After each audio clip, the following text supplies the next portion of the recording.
बंदा गुरुपद कंजे कृपा सिंधु नरोप हरि महामोह तुम कुंजे जासु बचने विकर्म करो। धन्य धन्य सतगुरु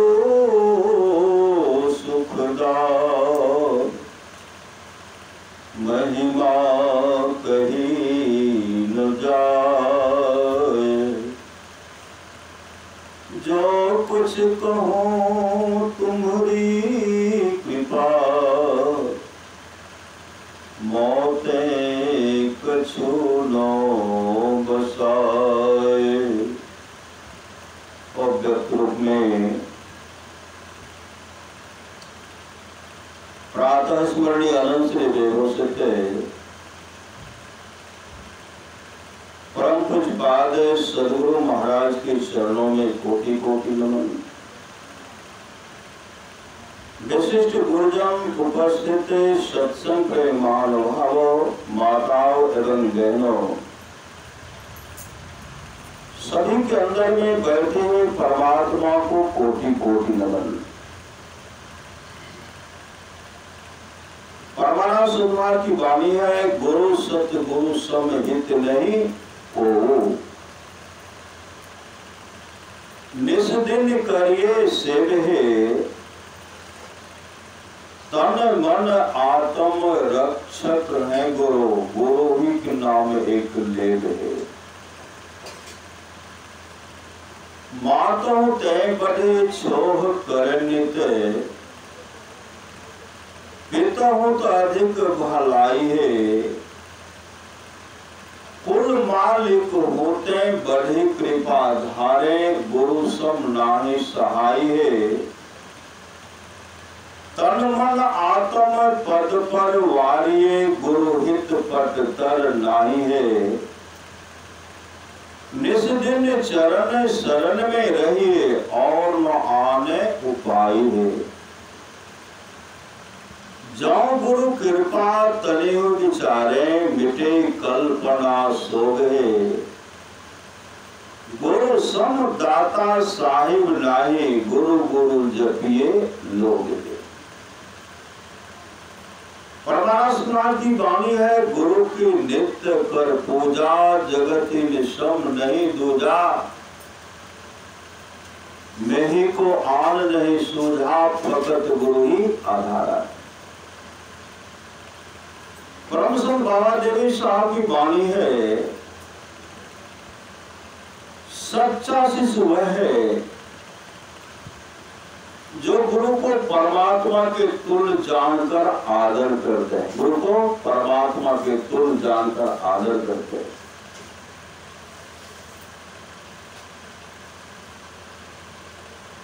गुरुदेव सबके मन के बात को जानते थे, मन के बात को।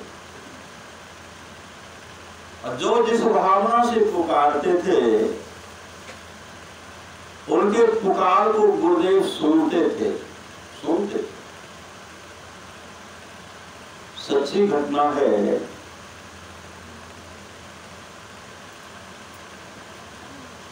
श्री सद्गुरु सच्ची घटना है। श्री सद्गुरु एक जगह हम सत्संग में जा रहे थे। मेरे अपने गांव की बात है।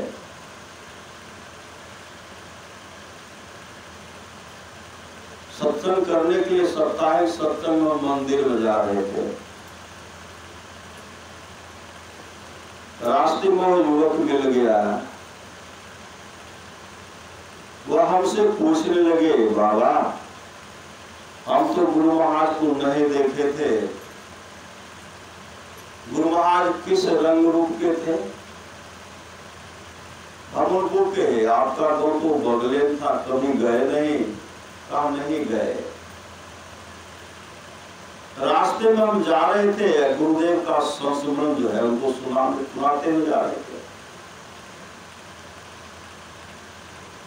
गुरुदेव जाड़े के समय में लाल मोजा पहनते थे, टोपी पहनते थे, चश्मा पहनते थे, हाथ बड़ा बड़ा था, कान भी बड़ा था श्री सद्गुरु, और मुखाकृति उनका जो है मुखमंडल हमेशा चमक रहा था, मुखमंडल हमेशा चमक रहा था। सब बताते हुए जा रहे थे और तब तक मंदिर प्रवेश कर गए। श्री सद्गुरु जब मंदिर गए तो गुरु महाराज का तस्वीर हम लोग प्रणाम किए, और प्रणाम करने के बाद स्तुति प्रार्थना किए, रामायण जी का पाठ किए। रामायण जी का पाठ करने के बाद शांति संदेश गुरुदेव का, शांति संदेश गुरुदेव का प्रवचन सुनकर के सुनाए। उसके बाद साहिब स्वामी जी, उसके बाद गुरु से जी भगीरथ बाबा जो लिखे हैं महर्षि में दिनचर्या उपदेश,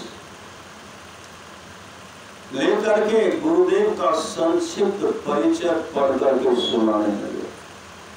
श्री सद्गुरु जब वह सुनाने लगे, वह श्रद्धा से सुन रहा था, श्रद्धा से सुन रहा था, इतने श्रद्धा से सुन रहे थे। उसी समय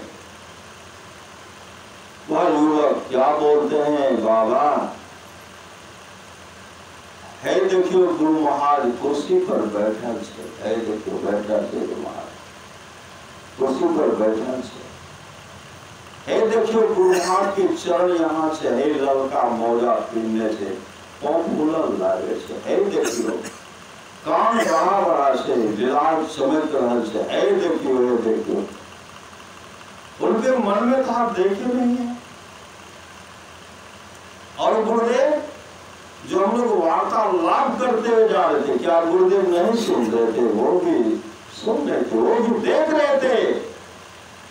और मंदिर जाते जाते गुरुदेव अपना उनको दर्शन दे दिए, अपना उनको दर्शन दे दिए। यह श्रद्धा प्रेम। परमानंद महाराज कहते हैं, कहा करते थे, किस किस भावना से क्या क्या करके मेरे पास लोग आते हैं वह सब मैं जानता हूं। श्री सद्गुरु वह सब मैं जानता। अगर प्रारंभ करना, अगर कहना शुरू कर देंगे कि मेरे पास लोग नहीं आएंगे, मेरे पास नहीं आएंगे, नहीं आएंगे तो अपने को सुधारेंगे कैसे? इसलिए गुरुदेव छिपा करके रखते थे। श्री सद्गुरु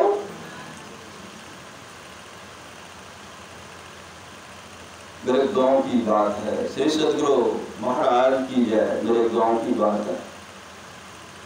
साप्ताहिक सत्संग हम लोग, एक थे गवेंद्र बाबू, गांव में उनको गमी गमी करते, कई बार प्रसंग हमें सुना है। हम लोग आंगन में बैठ करके, गर्मी का समय था, आंगन में बैठ करके, बड़ा आंगन था, उसमें ब्रह्मदेव बाबू, नागेश्वर बाबू बहुत किस्मों से भी सत्संग आते आए थे। स्तुति जैसे प्रारंभ करते हैं, सब संतन की बड़ी बड़ी आरी जैसे करते हैं, एकाएक उनके मुख से निकलता है धीरेन्द्र, वो अपने बरामदे पर बैठे हुए। हम उनको देखने लगे, स्तुति करें तो बोलवा तो है नहीं, जैसे कहते हैं धीरेन्द्र, तो उधर हम देखने लगे। जब देखने लगे तो अभी उसके बाद वो कुछ बोले नहीं, धारा प्रवाह देखते हैं, आंसू बह रहा है, बीच बीच में हम उनको देखते थे, धारा प्रवाह आंसू बह रहा था। स्तुति के, स्तुति प्रार्थना की, उसके बाद ध्यान के, रामायण जी का पाठ किए। रामायण जी ने कहा, बंदो गुरुपद कंज कृपा सिंधु नर रूप हरि, बंदो गुरुपद पद में परागा। यही रामायण जी का पाठ किए। उसके बाद शांति संदेश का गुरुदेव का जो प्रवचन था, प्रवचन पढ़ करके हम सुनाए। तब जो जो मास्टर साहब थे वो अपना प्रवचन शुरू कर दिए। हम तो बच्चा थे, श्री सदगुरु हमको दिए पाठ करने के लिए, हम पाठ कर दिए। तब वो सब मिल करके प्रवचन किए और हम बीच बीच में उधर देखते थे। वो बरामदे पर बैठे थे। उसके बाद सबका प्रवचन समाप्त हुआ, भजन सतगुरु हुआ। उसके बाद आरती हुई। आरती होने के बाद हम लोग भी आरती करते हैं। जब तक आरती कर रहे हैं तब तक आंख खोल करके देख रहे हैं, देखते हैं। आरती समाप्त होने के बाद क्या कहते हैं? श्री सदगुरु महाराज की जय। तो सब कोई आंख को बंद कर लेते हैं। श्री सदगुरु महाराज की जय। सब कोई आंख को बंद कर लेते हैं।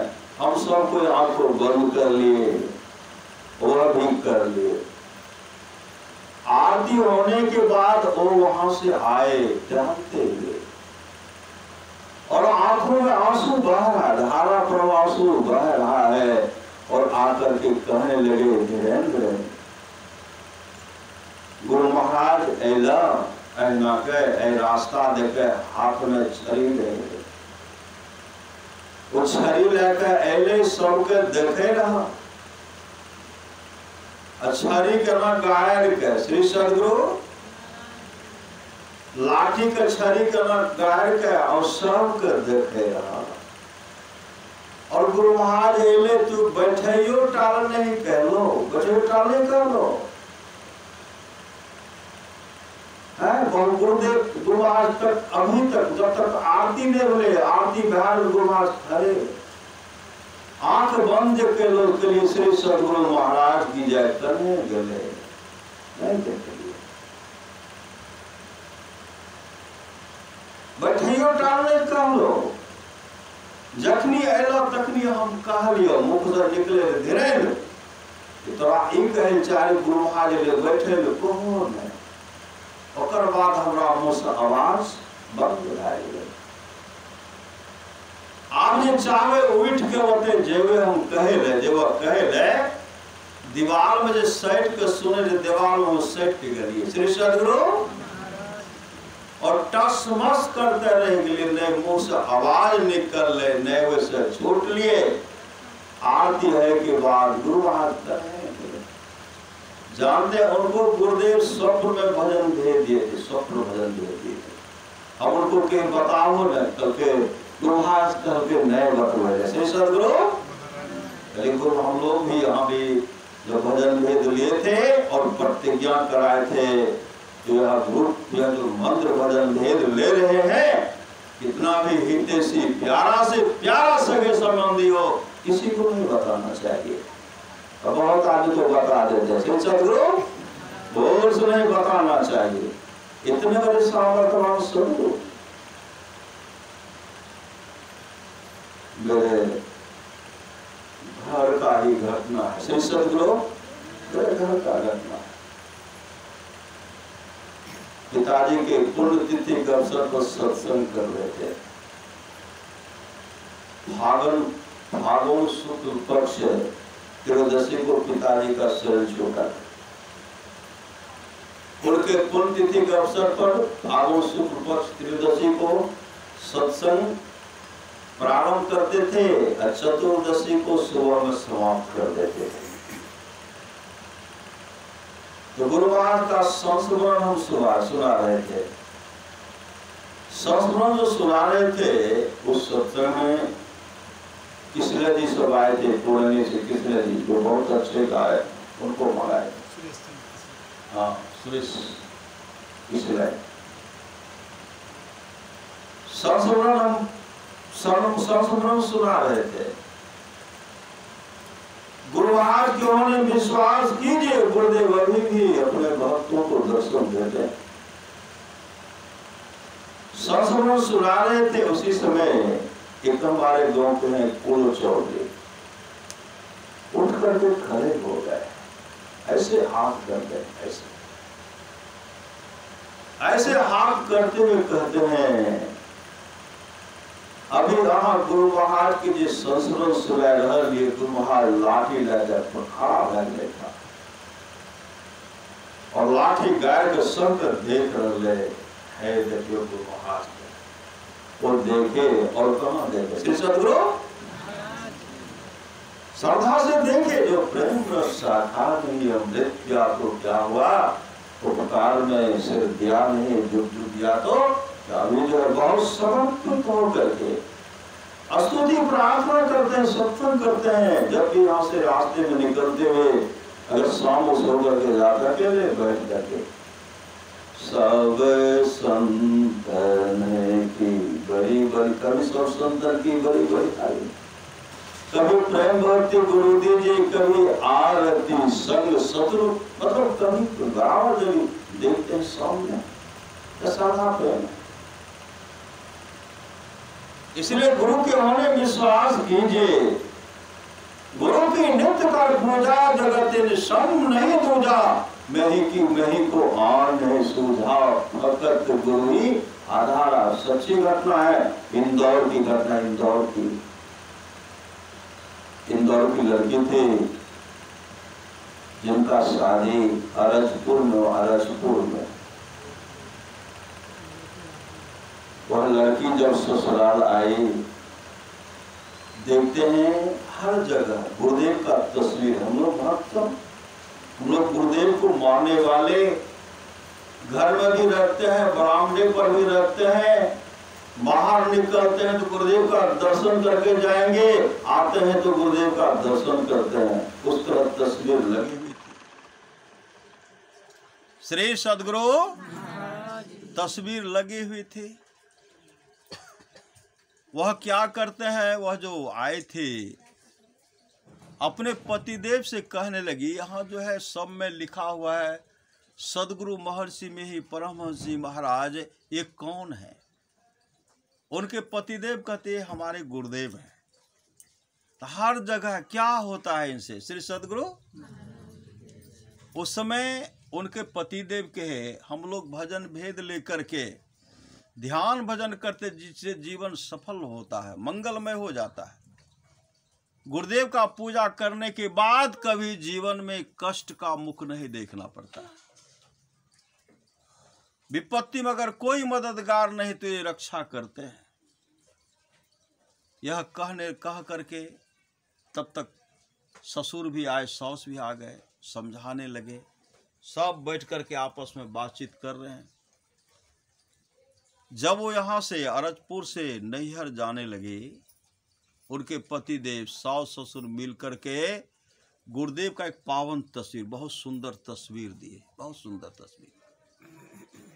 तस्वीर दिए और उनसे कह दिए कि जिस कमरा में तुम आराम करोगे उसी कमरा में इस पावन विग्रह तस्वीर को रखना। रूम से निकलने के बाद गुरुदेव को प्रणाम करके बाहर निकलना। प्रवेश करके रूम में प्रवेश करोगे गुरुदेव को प्रणाम करना। सोने के समय गुरुदेव को प्रणाम करके सो जाना। जगने पर गुरुदेव को प्रणाम करके निकलना। यही बता दिए। जाने के समय में कुछ पदावली कुछ शांति संदेश आदि आदि दिए। जब नैहर गए अपने वह पावन तस्वीर को क्या किया अपने कमरा में जहाँ विश्राम करती तुम वही पावन विग्रह को लगा दिए। उनका प्रत्येक दिन का उठने के बाद प्रणाम करती थी। रूम में पर निकलने के बाद प्रणाम करती थी। जाने के बाद प्रणाम करती थी। सोने के समय प्रणाम करके सो जाती थी। इसी तरह उनका कार्यक्रम चलता रहा। कुछ दिन के बाद उसके पेट में काफी दर्द हुई। काफी दर्द असह्य दर्द। काफी रात हो गई थी अंधेरी रात थी। अब पेट में असह्य दर्द है। माँ नहीं कहे माए गे बाप हो नहीं कहे श्री सदगुरु माए गे बाप हो पुकारते हैं। माँ बाबूजी कोई नहीं आया। अंधेरी रात थी वर्षा हो रही थी। जब कोई नहीं आए उसी समय याद आया मेरे पतिदेव मेरे सास ससुर कहा करते थे विपत्ति में अगर कोई मददगार कर नहीं है कोई मदद करने वाला नहीं है उस समय ये गुरुदेव मदद करते हैं। उसी समय वह तस्वीर को देख करके रोने लगे। मैं जीवन की जिंदगी के पहला कदम सीढ़ी पर मैं अपना पाँव रखी। पहला सीढ़ी है मेरा जिंदगी का। जिंदगी के पहला सीढ़ी पर मैं अपना पाँव कदम रखी हूं। अभी तो बहुत कुछ बाकी है। मेरे सास ससुर पति कहा करते थे, अगर कोई मददगार नहीं है, कोई मदद करने वाला नहीं है, तो विपत्ति में सदगुरु रक्षा करते। गुरु सतगुरु समहित नहीं को निस्दिन करिए सेवे, तन मन आत्म रक्षक है गुरु, गुरु ही के नाम निकले। मेरे पति भी यहाँ नहीं, माता पिता तो सुनते ही नहीं है। मेरे पति भी यहाँ नहीं है, मेरे सास ससुर भी नहीं है। अब हमारी रक्षा आप नहीं करोगे तो कब करोगे? भीतर से रो पड़ी, भीतर से रो पड़ी। उसी समय लगता है कोई फरिश्ता ऊपर से नीचे आता है और सदगुरु के सामने प्रकट होगा और कहते, बेटे कहाँ दर्द हो रहा है, कहाँ दर्द हो रहा है? उनके मुख से निकला, ऐसे मुख से कुछ बोलते नहीं, ऐसे हाथ इशारा किए। गुरुदेव जैसे छड़ी को घुमाए, पेट का दर्द उनका समाप्त हो गया। मतलब छू मंत्र की तरह समाप्त हो गया। गहरी नींद में सो गई। सुबह हुआ, अपने पतिदेव को फोन किए, सास ससुर को फोन किए, माता पिता को जानकारी दिए। इतने बड़े उपकारी हमारे सामर्थ्यवान सदगुरु हैं। बिना गुरु की कृपा पाए नहीं जीवन उधारा है। फंसी सुरती आई हम फांसी, अयन सुधी आपनी नासी, भई भवसो की बासी, कठिन जहते उधारा है। इसके लिए सत्संग की बहुत बड़ी आवश्यकता है। करिए नित सत्संग को बाधा सकल मिटाए, यह अवसर फिर ना मिले दुर्लभ नर्तन पाए।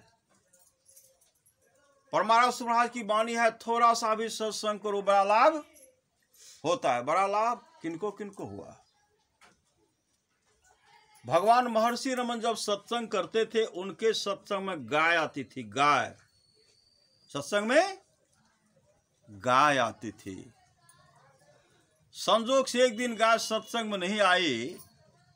भगवान महर्षि रमन जब आंख बंद करते हैं तो पता चल गया कि गाय जो जंगल में बीमार पड़ गया है। सत्संग समाप्ति के बाद भगवान महर्षि रमन घनघोर जंगल चले, घनघोर जंगल गए। जब जंगल गए तो गाय अपने गुरुदेव को देख करके रोने लगी। गाय अपने गुरुदेव को देख करके रोने लगी, आंसू बहाने लगी। भगवान महर्षि रमन कहते, गौमा आज तुम सत्संग में क्यों नहीं गई? गाय रोकर कहने लगी, गुरुदेव क्या करूं, आज मेरे शरीर में काफी पीड़ा है, काफी बुखार है, काफी कष्ट है, इसलिए मैं सत्संग में नहीं जा पाई। भगवान महर्षि रमन कहते, गौमा कहो तो तुम्हारे शरीर में जो कष्ट है, पीड़ा है, बुखार है, सबको दूर कर दूं। गाय रोकर कहने लगी, नहीं गुरुदेव,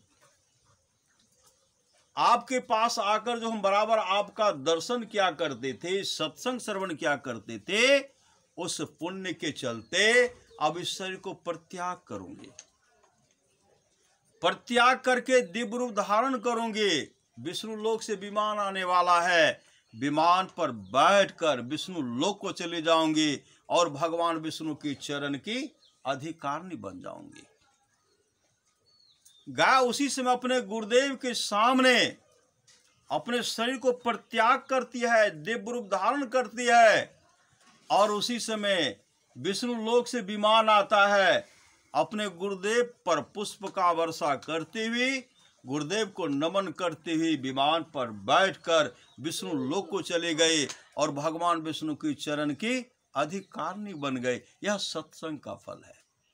अभी सुन रहे थे, गिरजा संत समागम समन लाभ कछु आन, बिनु हरि कृपानो होय सो गावहि वेद पुराण। संतों की संगति से बढ़ करके जीवन में मंगलमय, जीवन को मंगलमय बना देती है। मोक्ष धाम तक देने वाले क्या है? तो सत्संग है। इसलिए करिए नित सत्संग को बाधा सकल मिटाए, यह अवसर फिर ना मिले दुर्लभ नर्तन पर। आप लोग जानते होंगे श्रीमद्भागवत महापुराण की कथा अजामिल। अजामिल बहुत सदाचारी लड़का था। पल भर के कुसंग ने उनको दुराचारी बना दिया। कई बाल बच्चे हैं और एक लड़का का नाम रखे थे नारायण, जो सदाचारी था। आज बेश्या से शादी कर लिए। कई पुत्र हुआ जो नाम सुमरन करते थे, सत्संग भजन करते थे, सब उनका समाप्त हो गया। और आज 88 वर्ष की अवस्था में शरीर जर्जर हो गया। ब्राह्मण कुल का था, शरीर पर फटा चिथरा वस्त्र, फटा चिथरा मैले कुचेले वस्त्र पहने हुए हैं और जीर्ण शीर्ण बने हुए हैं। उदास रहा करते थे, बैठे चिंता में डूबे रहते थे। संजोग से एक दिन 3 जमदूत आते, 3 जमदूत, श्री सदगुरु 3 जमदूत आए और उनको क्या किए, पासा फेंकते हैं, पासा फेंके और उनको भीतर से कूह रहे थे। श्री सदगुरु कुटाई कर रहे थे, पीट रहे थे, काफी कुटाई पिटाई कर रहे थे और चीख रहे थे, चिल्ला रहे थे, बचाओ बचाओ। कौन बचाएंगे? श्री सदगुरु कौन बचाएंगे? गुरुबिन कौन सहाय नरक में, गुरुबिन कौन सहाय रे, गुरुबिन कौन मिटावे भवदुख, गुरुबिन कौन मिटाए रे। कुटाई जो कर रहे थे, चीखते चिल्ला रहे थे और उसी समय उनके मुख से निकलता है, क्योंकि एक संत ने जब उनके पास आया था, संत ने कहा था आप अपने छोटे पुत्र का नाम नारायण रखिए, नारायण। संत के कहने पर अपने छोटे पुत्र का नाम नारायण रखे थे। इतना उनसे हिल मिल करके रहते थे, हमेशा नारायण, हमेशा नारायण। परमात्मा का नाम नहीं, बेटा नारायण इधर आओ। नारायण भी बैठ दौड़ करके चले जाते थे, देखने में भी सुंदर था। एकाएक उनके मुख से निकलता है नारायण। जैसे नारायण शब्द निकलता है, उसी समय भगवान विष्णु का 4 पार्षद वहां से दौड़ते कहते ठहरो, मैं आ रहा हूं, मैं आ गया, ठहरो, मैं आ गया, मैं आ गया, मैं आ गया। वहां जब पहुंचते हैं, देखते हैं अजामिल के मुख से निकलता है नारायण। भगवान विष्णु का पार्षद देख रहे हैं कि जमदूत उनको खींच रहे हैं। श्री सदगुरु खींच रहे हैं। भगवान विष्णु का पार्षद कहते कौन हो जी?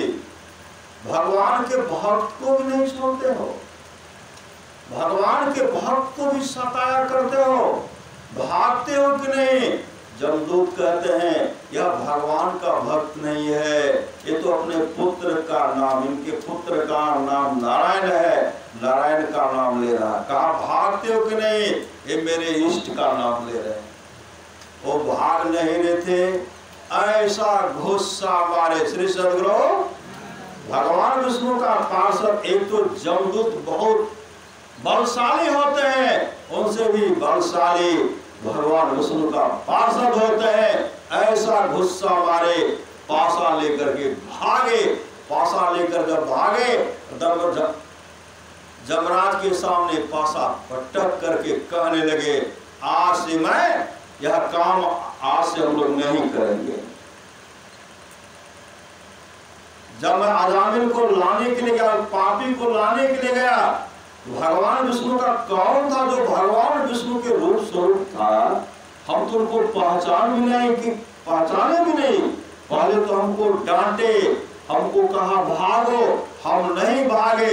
ऐसा गुस्सा मारा, देखिए थर थर कर रहे हैं, आज से हम यह काम नहीं करेंगे। जब राज कहते कौन था? काम को पता नहीं, भगवान विष्णु के रूप स्वरूप जैसा था। जमराज कहते तब तो भगवान विष्णु का पार्षद होगा, भगवान विष्णु का पार्षद होगा। तुम कैसे वहां चला गया? जब नारायण का नाम ले रहा था तो कैसे चला गया? अरे जो भगवान का नाम लेते, मैं भी ऐसे भक्तों के पास नहीं जाता, मैं भी उनको लाने के लिए नहीं जाता। अब तो उनके पास, भक्त के पास चला गया, कहा वो तो अपने पुत्र का नाम ले रखा, पुत्र का नाम ले। किसी भावना से अगर निकल गया नारायण, तो नारायण सभी परमात्मा का नाम है। बोल से मत जाना, हम तो दूरी से नमन कर लेते। बोल कहते हैं सम्राट, कहते मैं दूर से नमन कर लेता हूं, मैं वहां नहीं जाता। समय की एक ठोकर ही बदल देती है जीवन को। भगवान विष्णु के पार्षद ने कहा जाइए, जब कभी भी आपको कोई सतावे तो मेरे नारायण को पुकारेगा, मैं आऊंगा।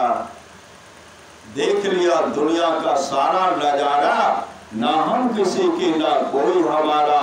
झूठी है दुनिया, झूठी बातें, झूठी है प्रीति, झूठी है रातें, झूठा है ये संसार सारा। देख लिया दुनिया का सारा नजारा, ना हम किसी की ना कोई हमारा। 2 दिन के साथी को साथी कहें क्या, 2 दिन के नाते को नाते कहें क्या। एक दिन तो जाना है जग से अकेला। देख लिया दुनिया का सारा नजारा, ना हम किसी के ना कोई हमारा। उसी समय अजामिल ने कहा मुझे तो कई पुत्र है, कोई पुत्र यहाँ नहीं काम नहीं आए। उसी समय घर से निकल पड़े, घर से निकले तो कहाँ चले गए? हरिद्वार चले गए। हरिद्वार जब गए, श्रीमद् भागवत महापुराण की कथा है, हरिद्वार जब चले गए, वहां जाने के बाद पहले से तो नामदान भजन भेद लिए थे और सदाचार पूर्ण जीवन बिताने लगे। स्तुति प्रार्थना ध्यान भजन में समय लगाने लगे। ध्यान भजन में इतना मन उनका लग गया, श्री सदगुरु इतना मन लग गया, वो अपने आत्म स्वरूप का दर्शन करने लगे। और समय पर जब उनके जाने का समय आया, तब भगवान विष्णु का पार्षद, वही 4 पार्षद है, वैकुंठ लोक से विमान लेकर के आते हैं। जैसे विमान लेकर के आए, देखते हैं विमान है, भगवान विष्णु के पार्षद क्या कहते हैं, आप चलिए विमान पर बैठिए और आप वैकुंठ लोक को चलिए। वो तो भगवान विष्णु के पार्षद को पहचान गए जब जमदूत के मार से बचाया था। ऐसे दौड़ करके आते हैं और वह अजामिल भगवान विष्णु के पार्षद के चरण पर लिपट जाते हैं, प्रणाम करते हैं। और प्रणाम करते हुए विमान पर बैठाए, उनको विमान पर बैठाए। अब विमान पर बैठा करके चारों कोण पर भगवान विष्णु के पार्षद हैं, कई हजार ऋषि मुनि सब हैं। देखिए भक्त का अगुवाई करने के लिए कौन आते हैं? जीवन पुरुष सब आते, 1000 ऋषि हैं और नाम का सुमरण करते, हरि कीर्तन करते हुए उनको लेकर के वैकुंठ धाम लेके चले गए, मतलब वैकुंठ लोक को चले गए। इस सत्संग का प्रभाव है। गिरिजा संत समागम है, समन लाभ कछुआन है, बिनु हरि कृपा होए सो गावे में। पुराण भी सुन रहे थे, रामचरितमानस में सुन रहे थे, राम ही सुमिरिए गाय राम ही संतत सुनिए, राम गुण ग्राम ही। सदा प्रेम से सुमरन कीजिए। परमानंद कहते हैं गुरु धन्य है, गुरु धन्य है, गुरु धन्य है, दाता दयाल है, दया करे और गुण हरे, दे टाल भव जंजाल है। सब मिल कहो जब ते रहो जी, बड़े रहो खुशहाल है, हरदम रटो तब हुन हटो, तो ही छेड़ेगा न काल। गुरु धन्य है, गुरु धन्य है, गुरु धन्य है, दाता दयाल। श्री सद्गुरु गिरिजा संत समागमो समन लाभ कछुआन, बिनु हरि कृपा न होय सो गावहि वेद पुराण। हे गिरिजा, संतों की संगति के समान दूसरा लाभ ना देख हम लोग यहाँ सत्संग कर रहे हैं श्री सदगुरु। धरती की मांग हो रही थी श्री सदगुरु। भगवान शिव जा रहे थे, माता पार्वती भी साथ में थी। भगवान शिव एक जगह प्रणाम किए। माता मां पार्वती कहने लगी यहाँ तो कुछ है नहीं, यहाँ क्यों प्रणाम किए?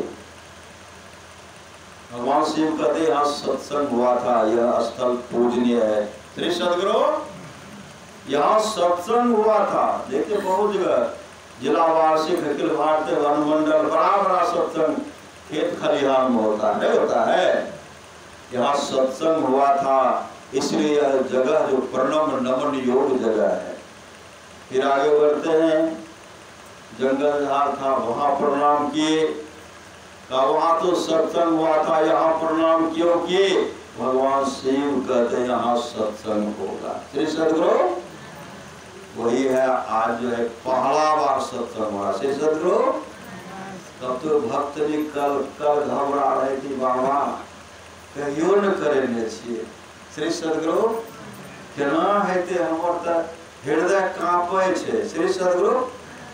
अरे कांपते तो तरने का व्यवस्था न है। जिसके तरने का नाव किनारे लागे, जो तरना, जिसके जीवन में तरना है, जिनका उद्धार होने वाला वही सत्संग करेंगे। सब सत्संग नहीं करा सकते। इनको के घबराइए नहीं, अच्छा ढंग से सत्संग हो करना की रहते नहीं श्री सदगुरु। देखिए श्रद्धा भगवान श्री कृष्ण की वाणी है, निष्पाप उद्धव जी। कोई कितना भी अश्वमेध जप कर ले, कृष्ण आदि आदि व्रत कर ले, उसके द्वारा में सुलभता से प्राप्त नहीं होता। बस एक सत्संग ऐसा दरिया है जिसके द्वारा में सुलभता से प्राप्त हो जाता, उस भक्त के बस में हो जाता और उस भक्त का परम कल्याण हो जाता। ऐसे उद्धार करने वाले संत सदगुरु होते हैं, परमात्मा होते हैं। आप लोग जानते हो कुरुसेला में अखिल भारतीय सत्संग हो रहा था। बहुत भक्त गए थे। यह बात लगभग 1961 ईस्वी की बात है। पंडाल बना हुआ था, भक्त सब सत्संग पंडाल बैठे हुए थे। देखते हैं पूरा बादल लग गया है, जोरों की आंधी आने वाली है, तूफान आने वाला है, पत्थर भी गिरने वाला। सत्संगी सब देख करके घबरा गए, भय। हम लोग यहाँ घबरा नहीं गए श्री सदगुरु। यहाँ काहे के लिए घबराएंगे? उधर भी, ऊपर भी है, बगल में भी है श्री सदगुरु। वहां है कपड़ा का पंडाल, टट्टी का पंडाल, वर्षा होगी, पंडाल में बूंद गिरेंगे। यह देख करके भक्त सब घबरा गए, घबराते हुए घबरा गए। और गुरुदेव उनके भक्त के मन के बात को जान गए।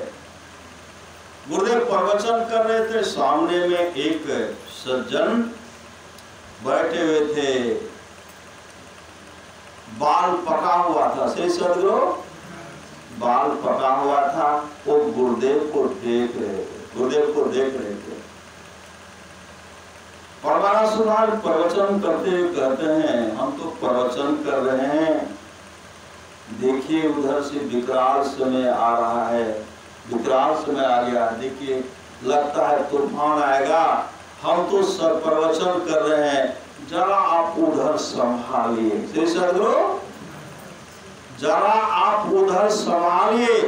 वह उठ गए, उठ करके चले गए। कहां? आफत को रोकने के लिए, आफत को रोकने के लिए। तूफान आने वाला था, पत्थर आने वाला था, जोरों की वर्षा होने वाले थे। वहां से निकलते हैं, जोरों की आंधी आई, लेकिन पंडाल में हवा प्रवेश नहीं किया श्री सदगुरु। मूसलाधार बारिश हुई, लेकिन पंडाल में एक बूंद भी वर्षा नहीं हुई, बारिश नहीं हुई। पत्थर इर्द गिर्द गिरा, लेकिन पंडाल में एक भी पत्थर नहीं गिरा। बगले बगले वर्षा, बगले बगले तूफान, बगले बगले पानी। जब सब शांत हो गया उसी समय परमारास महाराज कहते देखिए अभी जो हम लोग सत्संग कर रहे हैं इस सत्संग में हनुमान जी बैठे हुए थे। सब देखे सफेद वस्त्र है, बाल पका हुआ है, आप एक किनारे बैठ करके देख सुन रहे हैं। अभी हनुमान जी बैठे हुए थे, हनुमान जी जाकर के भीड़ को विपत्ति को रोक दिए। श्री सद्गुरु क्या हनुमान जी अभी नहीं, अभी भी हनुमान जी हैं, देवी देवता अभी भी हैं, लेकिन वो आंख दृष्टि हम लोगों की खुली हुई नहीं है जो उनको हम लोग देख पाएंगे। एक समय की बात है, परमारास महाराज गए थे सत्संग में, सिरधर बाबा के द्वारा हो रहा था। सत्संग का समय हो गया, पूज्य गुरुदेव सिरधर बाबा से कहते हैं सत्संग का समय हो गया, अब चलिए मंच पर चलिए। सिरधर बाबा वहां से आए थे सत्संग पंडाल में, एक भी व्यक्ति एक भी सज्जन नहीं थे। दौड़ करके गए, कुछ कोई आदमी नहीं आए हैं। सिरधर बाबा दे हुजूर सत्संग में कोई व्यक्ति कोई कोटा नहीं है, अच्छे घंटा विलंब से देती तो ठीक रहती है, बाहर कर देखिए सत्संग का समय हो गया है। सत्संग समय पर ही शुरू करना चाहिए, समय पर समाप्ति कर देना चाहिए। यह कह करके गुरुदेव अपना अक्षर ही लिए चल दिए। जब गुरुदेव चल दिए तो सिरधर वालों थे, सिरधर वाले दौड़ रहे, दौड़ते पंडाल गए, गुरुदेव भी गए। गुरुदेव अपने सिंहासन पर विराजमान हुए और देख रहे हैं पंडाल में कोई व्यक्ति नहीं है, कोई सज्जन नहीं है। सिरधर काफी उदास है, सिरधर वाले उदास थे। परमारास महाराज कहते हैं सिरधर स्वामी जी, गुरुदेव उनको मालिक कहते थे। अभी सिरधर स्वामी जी, सिरधर स्वामी जी हुजूर इमहर आओ, इमहर आओ, बुलाए। का उमहर देखो, उधर देखो, उधर देखो। पंडाल को देखते हैं और गुरुदेव क्या किया, अपना हाथ सिरधर बाबा के माथे पर रख देते हैं और कहते हैं क्या देख रहे हैं। सिरधर बाबा कहते हुजूर देवता, तमाम पंडाल में देवता बैठे, खचा खच देवता भरे पड़े, कहीं एक तिल भी खाली नहीं, पूरा देवता बैठे हुए हैं। इतने अंतर्यामी थे हमारे सदगुरु। सत्संग में देवी देवता आते हैं, देवी देवता आकर के अपने जीवन को मंगलमय बनाते, जीवन को मंगल। आप लोग जानते हैं कि राजा परीक्षित, राजा परीक्षित का वह जब समय आया कि तक्षण दंश करेंगे, राजा परीक्षित काफी घबराए। घबराते हुए सुखदेव मुनि के पास गए, सुखदेव मुनि के चरणों पर दंडवत गिर गए। हे महात्मन, मेरा उद्धार कैसे होगा? मुझे ऋषि पुत्र का शाप पड़ गया है, मुझे तक्षण दंश करेंगे।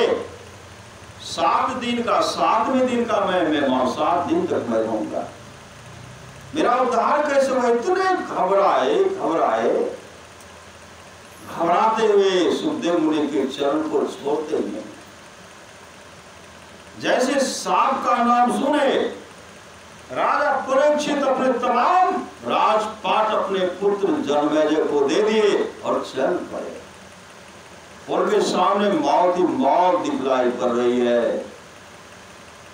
महापुरुष की वाणी है, सभी की मौत है, दिन न कोई रहने आया है। जगत यह धर्मशाला है, मुसाफिर क्यों बुलाया है? जगत यह स्वप्न की रचना, न उसकी हर चिंता कर। सभी परदेश के पंथे नाहक मोह गया है। उस लक को जब जन्म था तब भजन कर ले नाम का, चलना है एक दिन जरूरी, घमंड क्या धन है धाम का, आंख मुंदो कुछ न तेरा, तन हुआ बिन काम का, नकल एक पुतली बनी है, हार मांसू चाम का, यह भी है दुश्मन भी तेरा, चल गया बिन दाम का, कौड़ी कौड़ी जोड़ता होगा, करोड़ों संघ का, वह भी गारा छोड़कर भागा था सोचे हाथ का। बटोरने वाले खाली हाथ गए,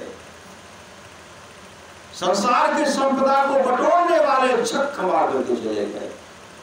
कौड़ी कौड़ी जोड़ता होगा करोड़ों संघ का, वह भी गाड़ा छोड़कर भागा था चूचे हाथ का, नाम भी सब झोर दुनिया झोर तुम्हें बिन नाम का, धोबी के घर होंगे गधा मंड हो सुशाम का, अंश ईश्वर खात होकर कर्म करता स्वान का, दास सुमरन ने कहा प्रमाण देकर वेद का। इसलिए रामचरितमानस सुनाया है, राम ही सुमेरिये गाये राम ही संतत सुनिए राम गुण, ग्राम में जो आप लोग अभी सुन रहे। राजपाट को छोड़ करके सुखदेव मुनि के चरण लिपट गए। वहां देखते हैं तमाम भीड़ है, पहुंचे जीते जी मोक्ष महापुरुष संत भी वहां, जीवन महापुरुष संत से वह जो है नगरी खचाखच, गंगा का किनारा है, खचाखच भरा हुआ। सुखदेव मुनि के चरण पर गिरते हैं, बाबा मेरा उद्धार कैसे होगा, मेरे सामने मौत ही मौत दिखलाई पड़ रही है, तक्षण दंश करेंगे, अधोगति हो जाएगी, हम नरकगामी हो जाएंगे, बाबा उद्धार कीजिए। इतने रोए गिड़गिड़ाए, मेरे पास समय भी नहीं है। तो सुखदेव मुनि कहते राजन, अरे आपके पास तो 7 दिन का समय है। कहा महाराज 7 दिन कोई दिन हुआ, 7 दिन में क्या होगा। सुखदेव मुनि कहते आपसे भी कम में 2 गरीब में राजा खड़वान को मुक्ति मिल गई। तब राजा परीक्षित को सुखदेव मुनि खटवान का प्रसंग सुनाते हैं। राजा खटवान का मित्र था जमराज। वो जमराज के पास इसलिए गए, उनका मित्र था। जब वहां गए जमराज उनका जैसे मिले तो जमराज उनका स्वागत किए, सेवा सत्कार किए। तब जमराज कहते मित्र कहाँ आना हुआ। राजा खटवान कहते हैं मित्र एक न एक दिन आप या आपके दूत जाएंगे हमको लाने के लिए, हमारी मृत्यु होगी। हम आपसे पहले मिलने के लिए इसलिए आए हैं या जब हमारी मृत्यु की समय नजदीक हो तो कई वर्ष पहले हमको खबर कर दीजिएगा, तब हम भक्ति भजन सत्संग भजन करेंगे। अपने जीवन का उद्धार कैसे होगा वह करेंगे। इतना सुनते ही जमराज मुस्कुराने लगे और मुस्कुराते कहते मित्र आप तो कहते कई वर्ष पहले हमको खबर कर दीजिएगा और आप मुक्त हो जाएंगे, यह कह रहे हैं। मित्र अभी से आपकी आयु मात्र 2 घड़ी शेष है, 2 घड़ी में आपकी मृत्यु हो जाएगी। आपकी उम्र मात्र 2 घड़ी शेष है, 2 घड़ी में आप जो करना चाहते हैं कर लीजिए। इतना सुनने के बाद राजा खड़वान घबराए नहीं, जमराज के पास बैठ करके सत्संग करने लगे और 2 घड़ी में अपने आत्मस्वरूप का दर्शन कर लेते हैं। उसके लिए बैकुंठ लोक से उड़ान आता, मतलब मोक्ष धाम को चले गए 2 घड़ी में। आपका तो 7 दिन का समय, आप घबराते हैं तो श्रद्धा से सुनिए। अब है सब सुखदेव मुनि आसन पर विराजमान है, अब सत्संग प्रारंभ होगा। जो सुन रहे थे गिरजा संत समागम समन लाभ कछुआने, बिनु हरि कृपा न होई सो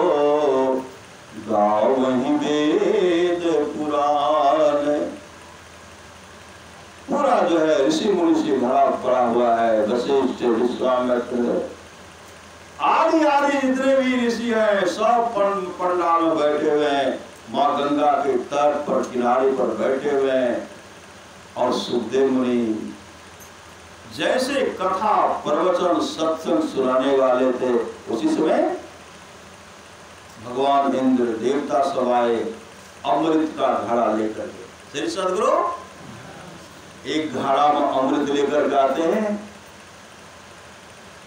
और राजा परीक्षित के पास रख देते हैं और सुखदेव मुनि से कहते हैं, महाराज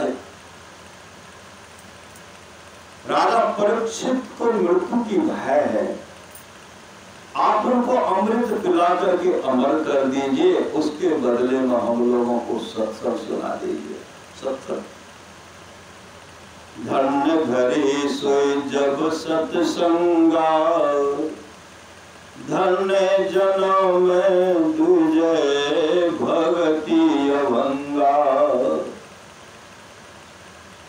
भगवान श्री राम कहते हैं, भगति स्वतंत्र सकल सुख खाने, बिनु सत्संग न पावहि प्राणी।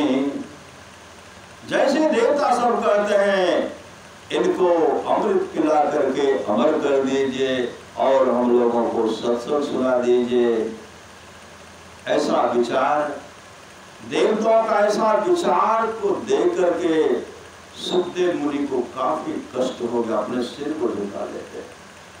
सत्संग से बढ़ करके कुछ नहीं है, अमृत क्या, सत्संग से बढ़ करके कुछ नहीं है। जैसे सिर झुकाते हैं राजा परीक्षित, ऐसे हाथ जोड़ करके अपने गुरुदेव के सामने खड़े हो गए और कहते हैं, हे गुरुदेव मुझे अमर बनना नहीं है, हमें अमर होना नहीं है, हम अमृत नहीं पिएंगे, हम अमर होना नहीं चाहते हैं, मुझे सत्संग सुना दीजिए, मुझे सत्संग सुना दीजिए। सत्संग प्रारंभ हुआ, 7 दिन तक लगातार सत्संग चलता रहा और राजा परीक्षित शांति से सत्संग को श्रवण करते रहे। सत्संग का अंतिम समय आया, होते होते जो राजा परीक्षित सत्संग से इतने समर्पण हो गए, जीवन सत्संगमय हो गया, उसी समय राजा परीक्षित का शरीर छोड़ता है। राजा परीक्षित का शरीर छोड़ता है, दिव्य रूप निकलता है, वैकुंठ लोक से विमान आता है, विमान पर बैठ करके भगवान विष्णु के पार्षद उनको लेके चले गए, हरि कीर्तन करते हुए लेके चले गए और मोक्ष धाम को प्राप्त हुए। मोक्ष धाम को सदगुरु मोक्ष धाम को प्राप्त हो गए। तक्षक डांस किए, किनको ठट्ठर को डस के ठट्ठर को। जब मोक्ष धाम को चले गए, विमान लेकर के चले गए, सब कहते हम भी सुन रहे थे, हम भी सुन रहे थे, हम भी सुन रहे थे। कहा जिस भावना, जिस श्रद्धा से, जिस प्रेम से राजा परीक्षित ने सत्संग का श्रवण किया, उस श्रद्धा प्रेम से आप लोग नहीं सुने, इसलिए आप लोगों के लिए विमान नहीं आया। आप लोग सुनते तो आप लोगों के लिए भी विमान आता। इसलिए सत्संग की बहुत बड़ी आवश्यकता है। भगवान श्री राम की वाणी, भगवान वशिष्ठ का संवाद है, जो वाणी विचार के द्वारा अपने पिताजी को प्रसन्न कर लेते हैं, ब्रह्मा विष्णु महेश खुश हो जाते हैं। जो वाणी विचार के द्वारा अपने पिताजी को प्रसन्न कर लेते हैं, ब्रह्मा विष्णु महेश खुश हो जाते हैं।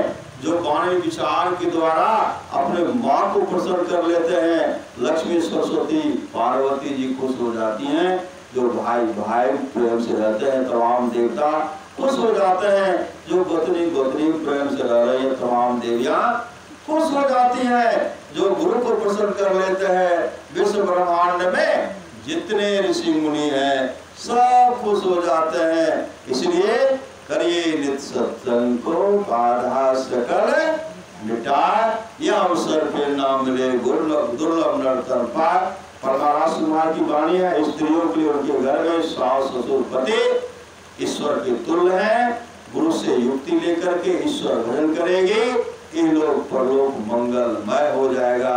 बोलिए प्रेम से श्री सद्गुरु महाराज की जय। हाँ लियो ना। हाँ लियो। हाँ कहियो ना।